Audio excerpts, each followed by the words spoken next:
Olá! Então hoje é uma terça-feira, hoje é dia 10 de setembro. Aqui está nublado e está quente, né? Não tanto quanto ontem.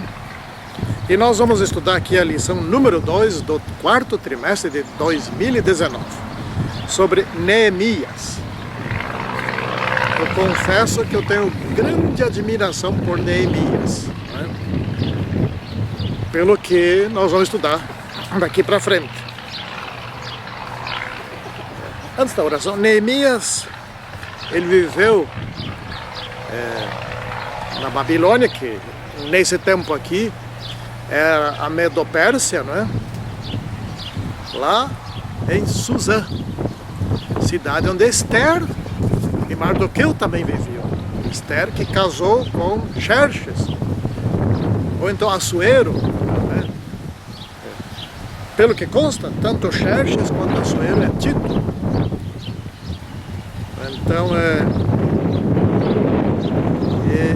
mas quem enviou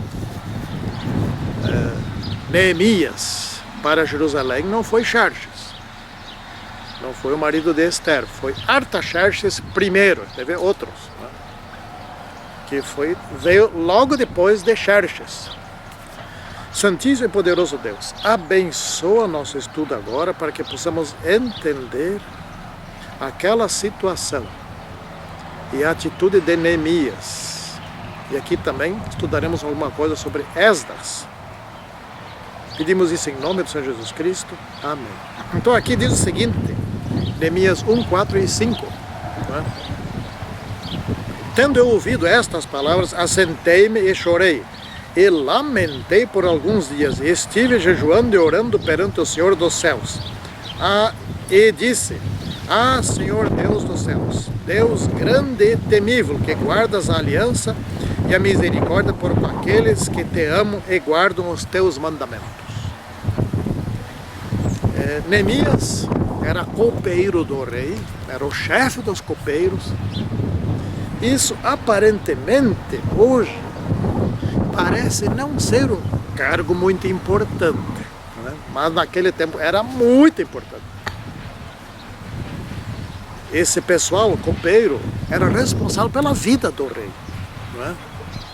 Ele examinava o vinho que o rei tomava, a água, tudo que o rei tomasse passava pelos copeiros. Não era só um que tinha vários, né?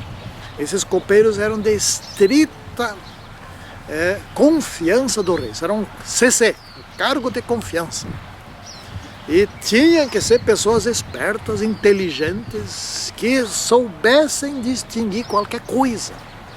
Então, geralmente, os copeiros também tinham outros cargos, né? E ainda mais esse, Neemias, que era o chefe dos copeiros. Às vezes eles eram ministros também, etc. Bom, uma das funções do copeiro era praticamente morrer em lugar do rei. Então, quando vinha a bebida do rei, vinha num jarro, ele pegava parte dessa bebida e tomava na frente do rei, né? E depois cedia outra parte no copo do rei. Isso era quase que uma certa garantia, não total, de que o rei não estava sendo envenenado. Naqueles tempos, se envenenasse o rei, ninguém descobria que foi envenenado ou não, porque não tinha como fazer exame de sangue. Então, um dia desses, Neemias recebeu más notícias de Jerusalém, né? Ele estava ali e vieram algumas pessoas de Jerusalém. Anani é uma dessas pessoas que veio de lá, né? E Neemias, mas como é que está lá em Jerusalém? Esdras já tinha ido para lá, e Esdras está fazendo lá um trabalho no sacerdócio, na organização religiosa, mas Esdras não foi suficiente, precisava mais um, não é? O desafio era tão grande, não que Esdras fosse incompetente, não era isso. Esdras tinha muito conhecimento e estava muito ligado a Deus, mas não conseguiu sozinho fazer o que tinha que ser feito. O templo ainda não funcionava direito. O povo vivia em uma espécie de rebeldia contra Deus, aqueles pecados que os levaram a se afastar de Deus, que resultaram no cativeiro babilônico, estavam lá de novo, né? As casas de Jerusalém estavam por construir, e o principal, o muro e as portas estavam destruídos. Não todo o muro, né? Haviam brechas, várias brechas, para onde se poderia entrar. E onde tinha porta não tinha mais, botaram fogo. E pelo que se saiba, os samaritanos, né, tinham feito isso. Claro que os babilônios destruíram ali, os samaritanos continuaram destruindo depois, né? Sempre teve essa briga entre os samaritanos, etc. Mas não havia tanta coisa no muro para ser feito. Afinal de contas, em 52 dias, alguns milhares de homens reconstruíram todo o muro. O problema também era o seguinte: não existia cimento naquela época, né? Não tinha como botar uma pedra, cimentar, bom, deixa secar, agora ninguém mais arranca. Para arrancar é difícil, não. Os muros tinham que ser feitos bem altos, né? Pelo menos uns 8 metros de altura, daí para mais. Alguns até eram menos, mas tinha que ter uma altura 8, 10 metros, 12 metros. Às vezes mais que isso. Então as pedras de baixo, que eram grandes, né? De cima, todas elas grandes, estavam só assentadas. Não se conseguia tirar porque tinha o peso enorme do muro em cima da pedra, né? Então não tinha como. Então faltava completar o muro, porque enquanto ele estava baixinho, em alguns lugares, os caras chegavam lá e derrubavam de novo, né? Então ele recebeu essas más notícias, né? Então faltava em Jerusalém identidade da fé. Eles não estavam servindo a Deus do modo correto. E faltava segurança. Os sacerdotes sempre moravam em outro lugar. Então, dava um problemão lá, né? A Nani relatou essa situação. E tem miséria, tem gente passando fome, né? E tem judeus explorando judeus mais capazes, mais competentes, mais empreendedores, estão escravizando outros judeus. Eles estão... Quem é que está lá? Fico cuidando aqui das minhas galinhas, né? Agora já temos 3 galinhas pondo ovo, falta só um. E então tinha muitos problemas, estava uma vergonha. Alguém tinha que ir lá. E o coitado do Esdras não estava dando conta, né? Então, Esdras era um acadêmico. Normalmente acadêmicos não são empreendedores. E Neemias era um empreendedor, era um oficial do rei. Então junta um acadêmico com um empreendedor para ver o que dá. Aí a coisa anda, né? Só um empreendedor, ele vai construir, etc. Mas não vai fazer funcionar. Então um acadêmico, um estudioso e um empreendedor junto formam uma dupla completa. É isso que estava precisando. Então Neemias, né? Chegou à conclusão: mas espera aí, isso é comigo. Eu tenho que ir para lá. Mas eu sou aqui alto funcionário do rei, como é que eu vou fazer para ir para lá? Neemias ficou tão triste, ficou chateado, né? Ficou desesperado, ficou chocado. Ele passou vários dias, não diz quantos, mas vários dias em jejum, em oração, né? E ele se incluiu como um dos pecadores lá de Jerusalém, sendo que ele nunca esteve lá. Ele nasceu em Suzã, né? Nasceu lá. E não era um pecador assim como eles, mas ele se incluiu. Mesma coisa fez Daniel, uma oração antes, né?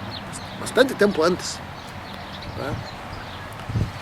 E então ele suplicou que Deus ouvisse a sua oração, né? Está aqui na lição. E confessou os pecados, se incluiu nessa confissão de pecados. Então ele pediu que Deus se lembrasse das suas promessas, né? Ou seja, ele tinha conhecimento de todas essas coisas, né? E também que pediu que Deus resgatasse o seu povo, né? E outra vez ele pediu que Deus ouvisse as suas orações. Ouça-me, está em Neemias 1, versículo 11. A oração começa em Neemias 1, versículo 6, né? E daí, finalmente, ele pediu a Deus que Deus concedesse prosperidade e que fosse misericordioso com o seu povo, né? Aí ele jejuou. E que ele queria ir.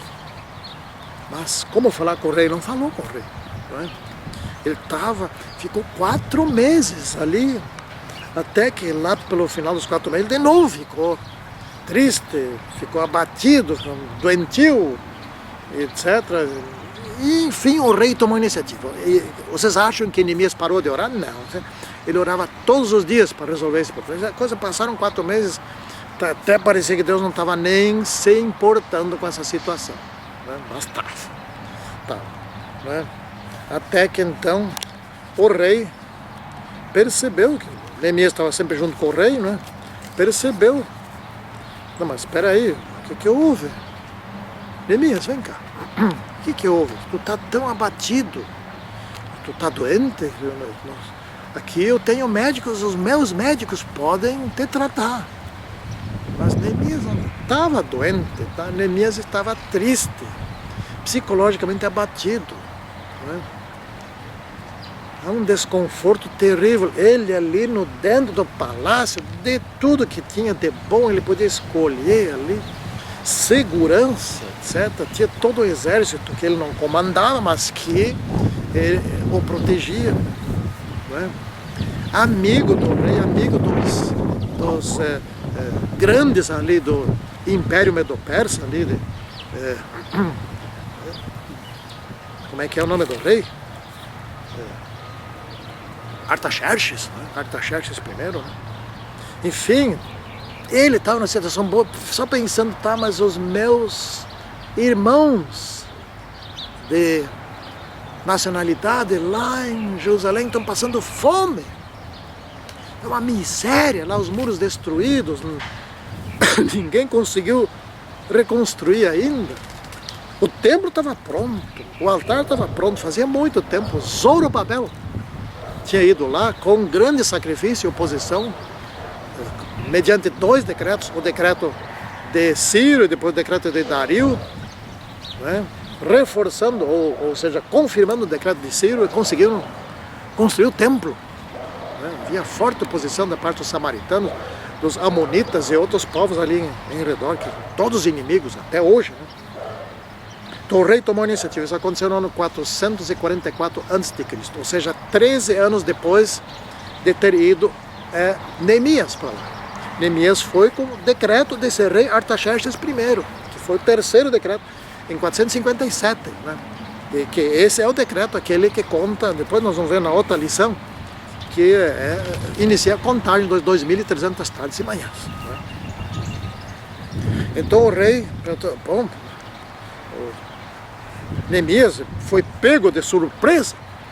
Ele não esperava que naquele momento o rei falasse sobre isso. Neemias orou imediatamente, silenciosamente a Deus. Deus, me ajuda a falar o que eu tenho que falar, etc. E tal. Enfim, deu tudo certo. O rei só perguntou para ele, tá, mas quanto tempo? Neemias pediu só, deixa eu ir lá, eu reconstruir os muros, porque tá feia a coisa lá.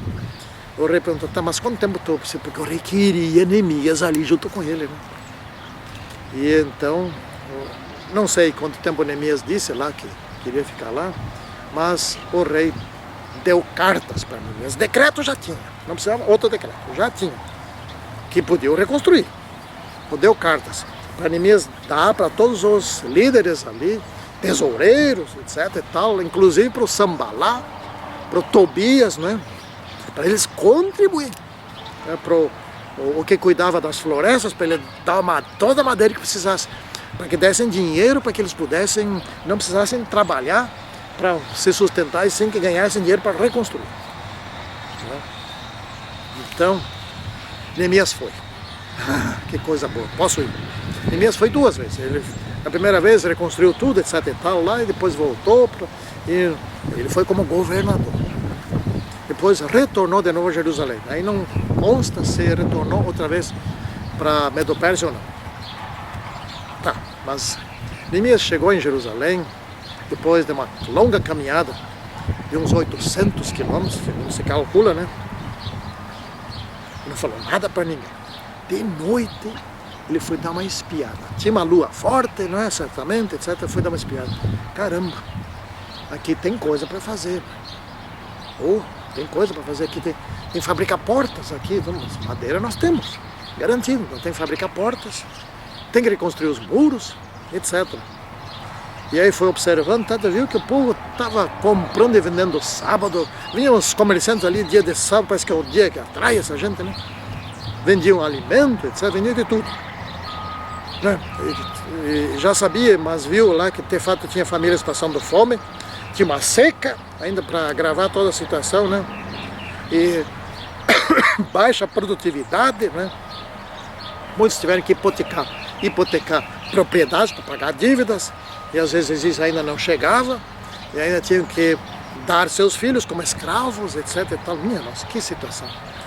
E outros não conseguiam mais pagar os impostos pesadíssimos para mandar para o rei, para Artaxerxes, né?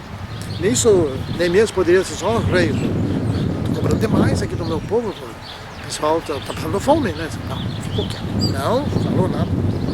Tinha lá o Sambalate, né? Que era governador de Samaria. E tinha Tobias, que é governador dos Amonitas, né, etc. Esses eram arqui-inimigos. Consta que esses samaritanos ajudaram depois a destruir e foram fortes opositores na reconstrução do altar nem tanto, mas do templo, né, etc. E estavam sempre por ali incomodando, para que a cidade não se completasse. Enquanto ela tivesse 100 muros, ou o seu muro tivesse uma brecha só, a insegurança era sempre a mesma, né? Gesem, o arábio, né, etc e tal. Então, esse pessoal, eles foram só incomodaram, né? Mas veja bem, Neemias daí fez um plano, ali organizou um plano, né? E falou para o povo, e o povo se animou.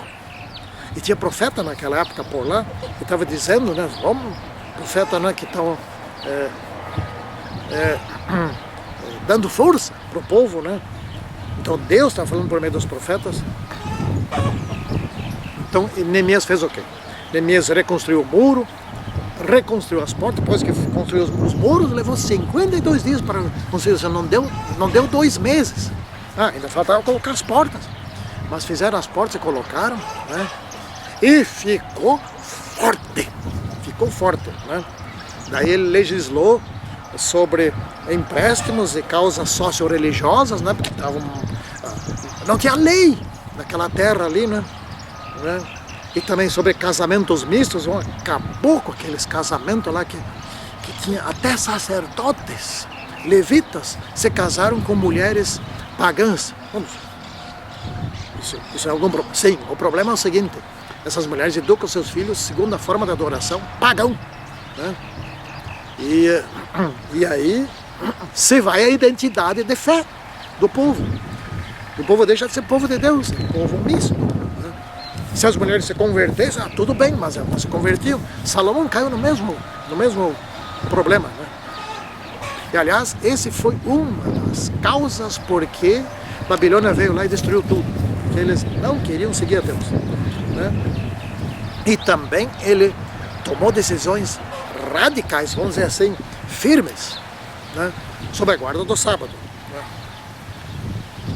Então, isso tudo para evitar um novo exílio e para preservar a identidade religiosa do povo de Deus, para que fosse povo de Deus, né? Isso nós temos que também ter muito cuidado hoje, nós adventistas do sétimo dia, ver se nós temos, de fato, identidade, né? Nesse último sábado agora, o que eu vi num desses programas que mostram no vídeo, uma luta de boxe para atrair membros para a igreja.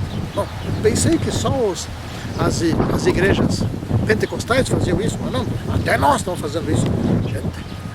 Bom, cada um faça o que quiser, não importa mais com nada, que se percam, né? Bom, e Neemias substituiu o sistema de rei pelo sistema do templo e do sacerdócio. É claro, nem tinha rei, eles nem tiveram direito a ter rei, né? Mas agora o templo e as leis do templo, etc. e tal, é que formaram um sistema de governo lá. né, um sistema organizacional, um sistema de legislação, um sistema de funcionamento, assim como Deus quis lá desde o início, né? Bom, isso também não funcionou muito bem porque os sacerdotes nem sempre eram bons. Bom, vocês lembram no tempo de Jesus, né? Quem foi que quis destruir Jesus Cristo, né? Bom, enfim, Neemias foi um sujeito escolhido por Deus e aceitou para uma tarefa que, gente, eu não teria capacidade nem competência para ela, mas Neemias foi. Bom, se você não tem capacidade e competência, Deus te chama, pode ter uma grande certeza: Ele te qualifica, Ele te prepara. Por exemplo, vamos concluir. Por exemplo, os discípulos, eles falavam nas línguas daquelas pessoas para as quais deviam pregar no dia do Pentecostes? Não, mas de uma hora para outra falaram. Deus resolveu. Então, se Deus nos chama, e agora no final dos tempos, na próxima lição aqui, no final dos tempos, todos os servos de Deus serão profetas. Portanto, todos receberão chamados. O profeta é só por chamado, não é? Ó, meu galo cantando. E, portanto, nós devemos estar prontos para dizer sim. Porque se nós não tivermos competência para aquilo que Deus nos chamar, Ele nos prepara. Assim como preparou Moisés e muitos outros. Os apóstolos principalmente, que eram meros pescadores a maioria.